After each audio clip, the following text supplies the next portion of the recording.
Nampaknya sekarang banyak sekali perubahan-perubahan yang cukup radikal, ya. Kalau kita lihat yang sekarang cukup trending topik adalah yang orang sebut sebagai Kang Deddy atau Gubernur Jawa Barat. Tergantung di sini. Kita ini tergantung pada air, kita tergantung pada hutan, kita tergantung pada kebun, kita tergantung pada tanaman pangan, kita tergantung pada aspek peternakan, kita tergantung pada aspek perikanan, kita tergantung pada kelautan. Tetapi kita ini tidak pernah mengistimewakan mereka, baik dari sisi perlakuan maupun dari sisi keistimewaan anggaran. Kan itu loh. Kapan sih petani dihargai? Kan baru sekarang tuh, harus sekian, duitnya sekian, beli oleh Bulog. Kalau dulu kan dibeli oleh Bulog, Bulognya harus pakai uang bank yang itu bunganya bunga komersial. Kalau sekarang kan dikasih duitnya. Nah, untuk itu, ini saya sampaikan, makanya di visi misi saya itu jelas. Saya ini mengusung program pembangunan yang mengutamakan pembangunan yang berbasis semesta. Yang disebut berbasis semesta, maka prinsip dasar saya adalah Gunung Kudu Awian, Lengkong Kudu Balongan, Lebak Kudu Sawah. Gubernur Jawa Barat. Nah, kita melihat ya, kalau kita evaluasi, selama ini kita banyak sekali belajar teori-teori kepemimpinan itu dari Barat, dari luar. Ya, orang-orang Eropa, orang-orang Barat pada umumnya, itu jadi patokan bahwa inilah gaya kepemimpinan yang cocok. Ternyata kita sebagai orang Indonesia, kita harus punya jati diri dalam mencari figur cocok sebagai pemimpin. Nah, ini masalahnya sekarang. Karena apa? Karena kalau saya lihat pada akhirnya gaya pemimpin Indonesia itu perlu beberapa strategi. Karena apa? Karena pertama mindset. Ya. Mindset orang Indonesia yang pertama, mereka cenderung lebih patuh pada otoritas. Sehingga kalau pemimpinnya diam, untuk membuat bawahan mandiri itu sesuatu yang impossible. Ya, pemimpin harus tegas mendorong bawahan. Itu satu. Yang kedua, orang Indonesia cenderung karena mungkin dari pendidikan kita terbiasa dengan hafalan, sehingga mereka pun seringkali melihat sesuatu dari teori-teori yang mereka pelajari. Tidak pragmatis, tidak aplikatif. Ini terlihat ketika audiensi ya antara Gubernur Jawa Barat yang baru terpilih ini dengan para pejabat sebelumnya, hampir sebagian besar saya melihat pejabat-pejabat sebelumnya itu tergagap-gagap. Mereka tidak bisa argumen. Mungkin juga karena tidak dibiasakan argumen. Nah, ini seringkali jadi masalah.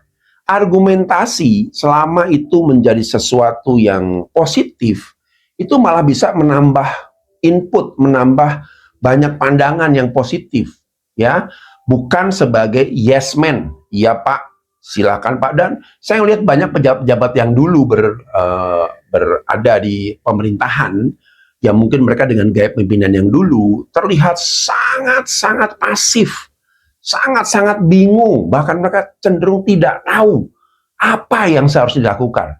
Jadi bayangkan ya, berapa lama mereka dididik dengan cara yang salah oleh pemimpin-pemimpin sebelumnya. Akibatnya apa? Inilah yang terjadi. Nah, Kang Deddy Mulyadi, kalau saya lihat punya terobosan yang bagus. Karena cenderung orang Indonesia itu tidak argumentatif. Beliau bertanya, melempar pertanyaan, membuat orang berpikir, oh iya ya, kenapa nggak begini, kenapa nggak begitu, dan lain sebagainya. Ya. Inilah yang perlu kita pelajari, yaitu atau kita mulai cari jati diri pemimpin gaya Indonesia ini bagaimana. Karena bagaimanapun juga akar masalah kepemimpinan itu terletak dari kita salah memahami orang-orang di bawah kita. Teori-teori Barat lebih mementingkan pada gaya direktif, gaya mandiri, gaya delegasi. Nah, sayangnya itu tidak pernah cocok dengan budaya di Indonesia. Kembali ke bagaimana kita mulai mencari jati diri pemimpin. Nah, kalau kita lihat ya, contoh, adaptasi budaya kepemimpinan Barat itu sangat tidak cocok karena apa? Pertama, orang Barat itu kan egalitarian, artinya setara, sejajar. Sehingga seorang leader ketika memberikan instruksi, mereka sangat terbuka dengan perdebatan. Bawahan juga tidak terlihat menunduk-nunduk, ketakutan, patuh, tapi mereka juga berani argumen jika merasa bahwa itu tidak sesuai atau tidak cocok dengan pemikiran mereka. Itu satu. Yang kedua, budaya Barat ini pada budaya di mana orang sudah terbiasa dengan yang namanya keterbukaan, speak up, ya kan? Tidak merasa terintimidasi karena mungkin budaya ini tercipta sejak mereka kecil. Sejak anak-anak kan sudah diminta untuk dewasa, untuk bisa argumen, untuk berkata-kata, menyampaikan pendapat dan lain sebagainya. Ya, di sekolah mereka, mulai dari SD, SMA, kalau saya lihat di high school sendiri kan mereka juga berani berbicara kepada guru mereka. Di Indonesia nggak seperti itu, kita banyak hafalan. Nah, kondisi ini yang tentunya harus mulai dipikirkan. Keterbukaan itu belum ada. Yang ketiga, kalau kita lihat budaya kepemimpinan dari Barat, itu lebih pada sesuatu yang sifatnya delegatif. Nih ya, pokoknya selesaikan, saya terima hasil. Di Indonesia, yang saya lihat itu menjadi banyak kendala. Karena ketika kita sudah mendelegasikan tugas, tugas kita belum selesai, tapi harus memantau, mengevaluasi, memastikan setiap step by step tugas itu mereka jalankan, mereka laksanakan. Nah, 3 hal ini menjadi kendala. Nah, kalau kita coba merujuk kepada Kang Deddy ya, bagaimana beliau punya cara tertentu ya, yang kadang direktif, kadang juga saya lihat juga caranya dengan bercanda, tertawa ya. Itu adalah cara untuk ketika kita menegur orang, kita menyindir orang, orang tidak merasa tersinggung, tapi sebagai objek dari guyonan saja. Walaupun mungkin tujuannya atau orang lain yang melihat podcastnya beliau paham bahwa ini menyindir yang bersangkutan dengan cukup keras dan tajam. Ya, nah, yuk kita coba lihat apa sih yang menjadi hal positif yang saya lihat ya dengan gaya pimpinan yang harusnya kita lakukan di Indonesia khususnya. Pertama, kita harus direktif untuk mendorong orang bertanya. Mendorong orang menyatakan pendapat, beri kesempatan, beri mereka bicara. Nah, itu terlihat sekali ya bagaimana kita ini merasa sungkan kalau tidak diminta. Kita sungkan kalau tidak kita didorong oleh orang lain untuk lebih menonjol gitu ya. Beda kayak orang Amerika, orang Eropa yang tidak disuruh pun mereka berani speak up. Kalau di kita enggak kan, harus disuruh dulu. Contoh dalam meeting ya, kalau meeting itu kadang-kadang siapa yang akan bertanya? Semua orang silent. Tapi pertanyaan saya, apa tidak pertanyaan? Banyak pertanyaan. Tapi mereka tidak ingin jadi orang yang lebih dulu. Karena mereka takut disangka sombong lah, menonjolkan lah, ingin cari muka, dan sebagainya. Dan mindset-mindset itu menjebak orang-orang kita ini bertahun-tahun. Sehingga mereka tidak berani menunjukkan eksistensi personal mereka. Tapi kalau sudah keroyokan, jagonya tuh. Ya, coba kita lihat. Kembali ke meeting tadi ya. Tapi kalau kita tanya, Pak, coba Pak, kira-kira apa yang Bapak perlu tanyakan? Apa ada hal yang Bapak lihat dari materi? Biasanya mereka akan dengan leluasa menjelaskan banyak sekali masalah. Nah, itu juga bagaimana kita sebagai seorang pemimpin, kita harus mengajak bawahan kita, menggandeng bawahan kita. Ya. Yang kedua, kalau kita bicara tentang delegasi, ya, delegasi ini kembali ke model tadi yang saya sebutkan bahwa delegasi itu perlu rinci, jelas, dan membuat bawahan itu clear apa yang harus mereka lakukan.